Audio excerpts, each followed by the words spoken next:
15. Götterdämmerung. The sky was a churning sea, dark and ominous. Subtle pastel shades coloured the clouds, lining the darkness for fleeting moments before being swallowed by the overall greyness. The clouds swirled. The grey man watched patterns form and dissolve. He felt no cold, but shivered. This was ominous weather. No, he quickly dismissed the thought as superstition. The weather was the weather, no matter how bleak. It simply set the tone.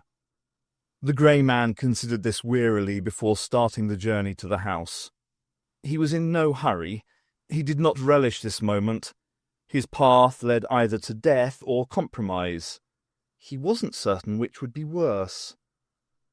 The earth was silent, as if life had been extinguished in his absence. This, the grey man mused among a jumble of pessimistic thoughts, is a world holding its breath. As he reached the bottom of the hill, he saw Gabriel and Tanith already there, dark shapes invisible against their context. He halted beside them, breaking the fragile silence with a sigh. "I don't want to fight you," he said, perhaps apologetically. Tanith turned her head towards him, and it seemed to the grey man like the slowest action he had seen in his lifetime. "We know," she replied. "Nice weather for it," Gabriel remarked, folding his arms against the cold. "We could rustle up some thunder and lightning if you want." The grey man shook his head, forcing a smile onto his lips. "That would be needlessly Wagnerian." He found himself warming to the atmosphere here. Here was a cheery vein of nihilism which appealed to him. In better circumstances he might get along well with this couple.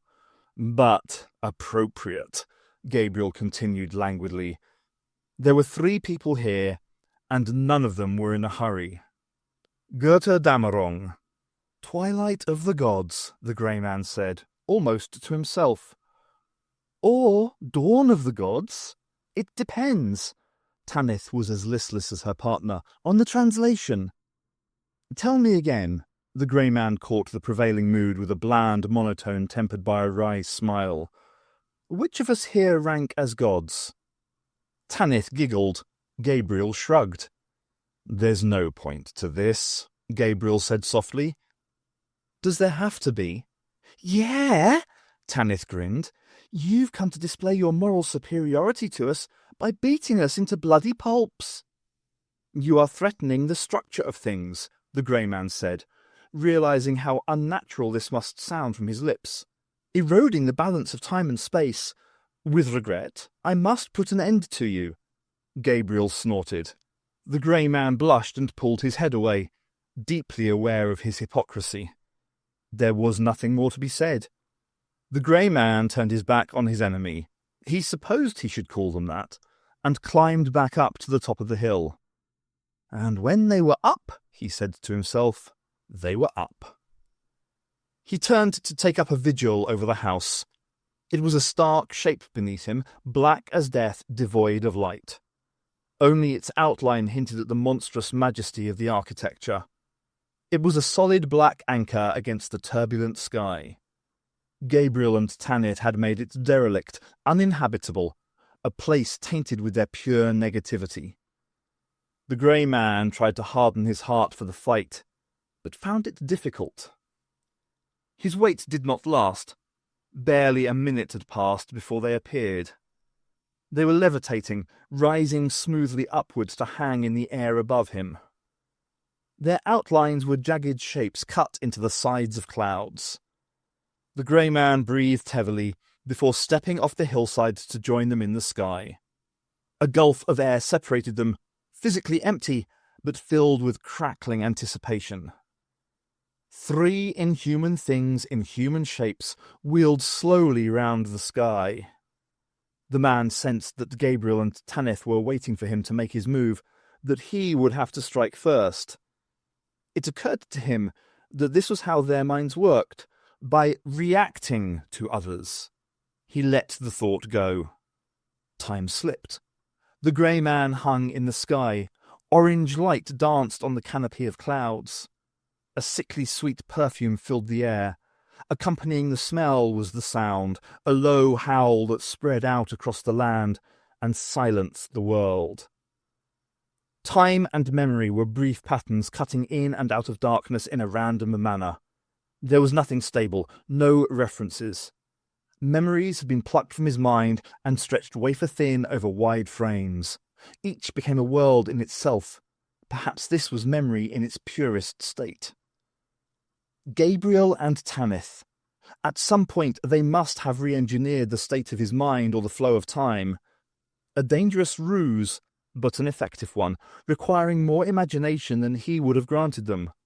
They deserved his respect, if nothing else. The grey man perused each disjointed memory in turn, seeking some clue that might define his present condition. He extends an arm, hand open, flat, fingers splayed, cold fire streaming from his shaking fingertips. No light, no sound, no effects. Pain and fire striking at Gabriel, absorbed by mental shields. Stretched to slowness, split-second action seeps over an hour. Counterstrike. Tanith, ostentatious, pretentious, hedonistic. She loves effect, the urge to play with fire.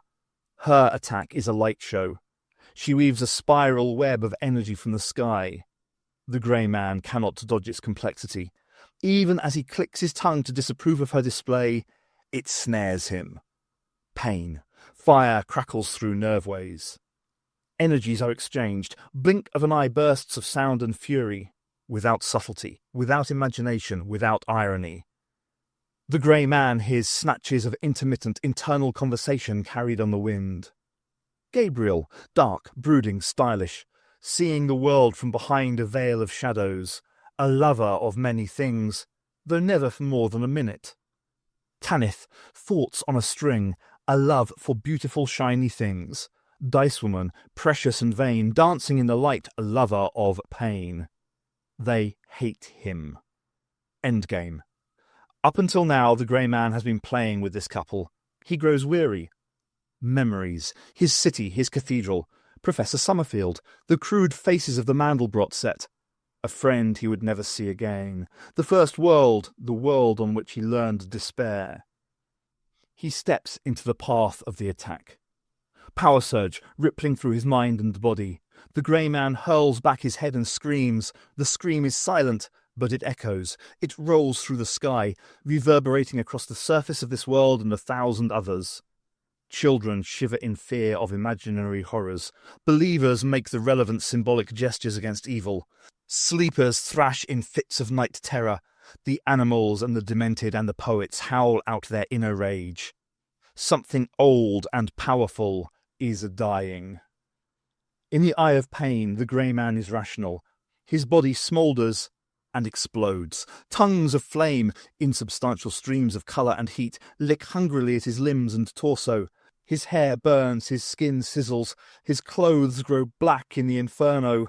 Despite the pain, he feels calm. He knows he is dying, and that the destruction extends far beyond his body, that the energy network that lingers after the death of his physical shell is tearing itself apart. He is dying, his soul is dying. It is the final death. He hangs still in the air, consumed by fire. His memories break up. He discards them one by one, losing himself. He is afraid. Time slips. The grey man died. The burning corpse slipped from the sky, plunging towards the ground far below. By the time it impacted against the cold earth, it was a blackened thing, burned beyond recognition. Gabriel stepped out of the sky warily, wandering up to the dead, hot shell and watching curiously. Tanith appeared beside him. She found the manic light of triumph playing in his eyes. God is dead. God remains dead, and we have killed him. Tanith shrugged wearily, unable to share his enthusiasm. No big deal, she muttered. I thought it was anticlimactic. With no spirit left to hold it together, the corpse was beginning to decay into dust. There was little left to burn. Tanith felt something like sadness. It was fun while it lasted, she mused. Her brother's voice hummed by her ear. I believe it's time to make our move. The encore. Tanith nodded, smiling. This will have driven the set into a tizzy. She bared her teeth in a zealous smile. I do believe in striking while the iron's hot. They left what remained of the grey man's corpse and trudged back towards the house. We should burn this place, Gabriel said. Kill everyone, destroy the house, and set sail for the real world. Tanith was in broad agreement. It's become tiresome. The people here aren't fun anymore. They've lost their novelty value. What happened to the really interesting ones? We killed them. Yes. They reached the front door, opening it with a tiresome mental command. Standing on the threshold was Professor Jeremy Winterdawn, an arm pressed against the door frame to steady himself. Gabriel and Tanith exchanged glances. This had not been anticipated. Good evening, the professor said languidly. We've not been introduced properly, but I think you're the sort of people I could do business with. He paused to clear his throat. Can I offer you a deal?